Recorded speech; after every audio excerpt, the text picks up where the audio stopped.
On Friday, the CNN journalist Omar Jimenez was arrested on live television as he covered protests of police brutality in Minneapolis, Minnesota. Jimenez identifies as African American and Hispanic, and when the cops confronted him, he did just what minority parents tell their kids to do. Jimenez cooperated, he was respectful, deferential even. He said, "We can move back to where you like. We are getting out of your way. Wherever you want us, we will go." It didn't matter, the police officers put handcuffs on him and led him away, and then came back to arrest his crew. Jimenez narrated his arrest as they led him away. His voice is steady. His eyes, though, Jimenez is masked so his eyes are the only clue to what he's feeling. His eyes are perplexed and terrified. I get it. When a black or brown person goes into police custody, you never know what is going to happen.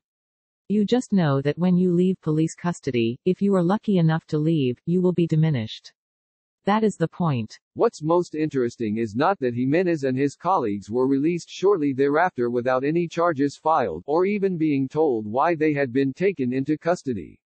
That's what class will buy a black man in America. You don't get it quite as bad as your lower-income brethren. Jeff Zucker, the CNN president, talked to Tim Walz, the governor of Minnesota, and the crew was quickly released. With an apology from the governor, not the cops. Cops rarely apologize, especially to black men. But what's most interesting is what happened to Josh Campbell, a white CNN journalist who was in the same area as Jimenez and not arrested. Campbell said his experience was the opposite of Jimenez's. The cops asked him politely to move here and there. A couple times I've moved closer than they would like. They asked politely to move back. They didn't pull out the handcuffs. It's a cliché that the U.S. has two systems of justice, separate and unequal, but I prefer the word Campbell used. The U.S. has opposite systems of justice, one for white people and another for racial minorities, especially African Americans, Latinx and Native American people. White progressives love to focus on class subordination, I see you, Bernie Sanders, but there is something sticky about race. Jimenez's professional status and calm demeanor did not stop the police from treating him like a regular black dude, the subject of their vast authority to detain and humiliate. They didn't have an actual reason and they didn't need one. Jimenez's dark skin was the offense.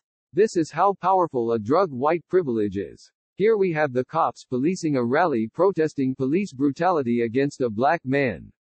Even in that context, when the whole world is watching figuratively, and CNN's audience is watching literally, the cops can't help themselves. They go all brutal light. They play who's the man even when the black man, like Jimenez, goes out of his way to show he already knows who the man is. You are, officer, sir. What the cops round up are the usual suspects and the usual suspects are always black and brown. The whole world has seen the sordid violent recording where George Floyd narrates, over 10 minutes, his own demise. Actually, there is not 10 minutes of narration because Floyd goes limp and silent after several minutes, but that does not cause former Officer Chauvin to remove his knee from Floyd's neck. The officers had received a radio run to go to a local store, where Floyd had allegedly tried to use a counterfeit $20 bill. Floyd is across the street from the store, chilling in his car with a couple of friends, when the officers approach like they are apprehending violent offenders. They order Floyd and his friends out of the car, put Floyd in handcuffs, order him to lie face down on the ground, and pin him down with their knees and hands. Floyd complains he can't breathe. A cop responds, "Well, get up and get in the car." I guess that is what you call police humor. People ask why would the police treat another human being like this, and the answer must be because they can. There are rarely consequences. U.S. police officers kill about 1,000 people a year compared with the UK, where in 10 years, law enforcement took a total of 23 lives, and there are rarely consequences. Since 2005, when roughly 15,000 people have been killed by U.S. law enforcement officers, fewer than 150 have been charged with murder. True, the officers in George Floyd's case lost their jobs, and now face or will face criminal prosecution. This is only because of the video evidence and the high-profile protests. The reality is that, statistically, even these officers are likely to escape conviction. Of the 150 officers charged with homicide in the line of duty, the majority have been found not guilty or had charges dropped. For the moment, we who believe in justice are supposed to be satisfied that one cop, 4 days after the fact, has been taken into custody, when there are multiple videos of that officer with his knee on the victim's back as the man complains he can't breathe. As a black man, and as a former prosecutor, I had no idea it was so difficult to get arrested. U.S. cops arrest about 12 million people a year, but not usually each other. For the rest of us, I mean the rest of us black and brown people, we usually get arrested and charged the same day the cops decide we are guilty. The talk our parents give us about how to act around armed agents of the state is designed not so much to prevent arrests as to preserve life. It worked for Omar Jimenez. But not for George Floyd. On the ground, dying, George Floyd pleads for his life, respectful as a person can be when he is asking for mercy from the people who are literally crushing the life out of him.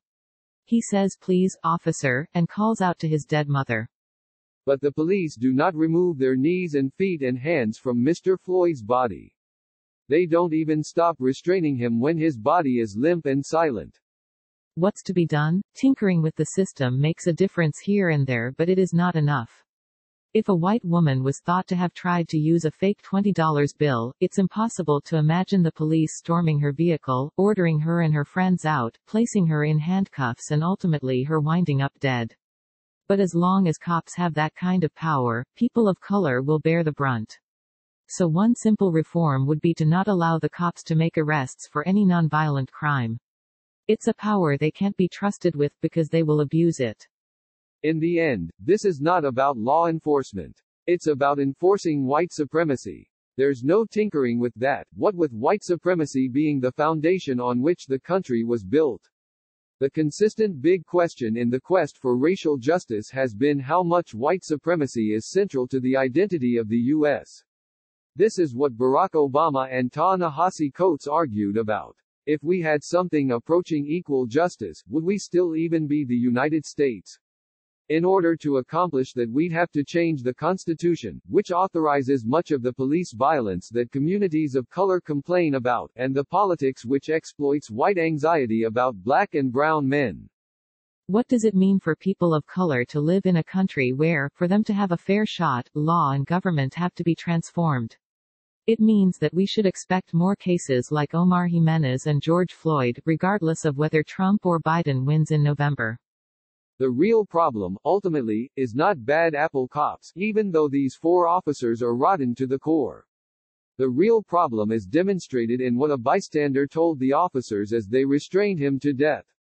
He's human, bro. But Mr. Floyd was not human to these officers. Enforcing the dehumanization of people of color has become, in the United States, what you call police work. Paul Butler is the Albert Brick Professor in Law at Georgetown University. A former federal prosecutor, he is the author of Chokehold, Policing Black Men.